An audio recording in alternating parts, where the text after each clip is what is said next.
நீ நான் காதல் சீரியல்ல லாவண்யா வந்திருந்தாங்க இல்லையா? லாவண்யா வந்து பயங்கரமா சண்டை போடுவாங்க. நம்மலாம் எதிர்பார்த்தோம். ஆனா அப்படி எதுவுமே நடக்கல.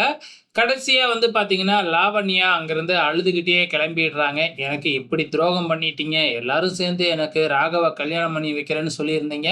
எல்லாருமே வாக்க மாறிட்டீங்க." அப்படின்னு சொல்லிட்டு அழுதுகிட்டே அங்கருந்து கிளம்பிடுறாங்க. அதுக்கப்புறம் தான் விஷயங்களே நடக்குது. ஸோ இங்க நம்ம அனு வந்து பார்த்தீங்கன்னா, ஆகாஷ் கிட்ட எதுக்காக உங்க அண்ணன் இப்படி இருக்கிறாரு? அங்க லாவண்யா வந்து அப்படி கேட்கும்பொழுது, எதுக்கு அமைதியாவே நின்னுகிட்டு இருந்தாரு? அப்படிங்கிற மாதிரி கேள்வி கேட்டுக்கிட்டு இருக்கிறாங்க. அதே தான் அபியும் வந்து ராகவோட சட்டைய புடிச்சே கேள்வி கேட்க ஆரம்பிச்சுட்டாங்க.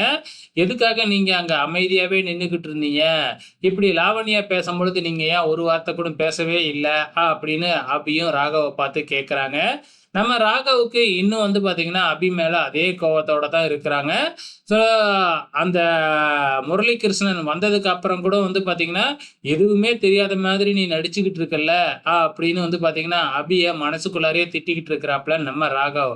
இதெல்லாம் ஒரு பக்கம் நடந்துகிட்டு இருக்கிறப்ப, இங்க சிவராமன் வந்து பார்த்தீங்கன்னா, முரளிகிருஷ்ணன நெனச்சு பயப்பட ஆரம்பிக்கிறாப்ல. ஏன்னா, அவன் கெட்டவன்னு தெரியும். இப்ப வந்து அந்த வீட்லயே வேறயா இருக்காப்ல இல்லையா?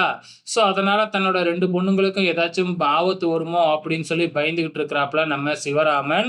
இதெல்லாம் ஒரு பக்கம் நடந்துகிட்டு இருக்கிறப்ப, இங்க மொட்டை மாடியில நம்ம அபி தனியா நின்னுகிட்டு இருக்கும்பொழுது, அங்க வராப்ல நம்ம முரளிகிருஷ்ணன்.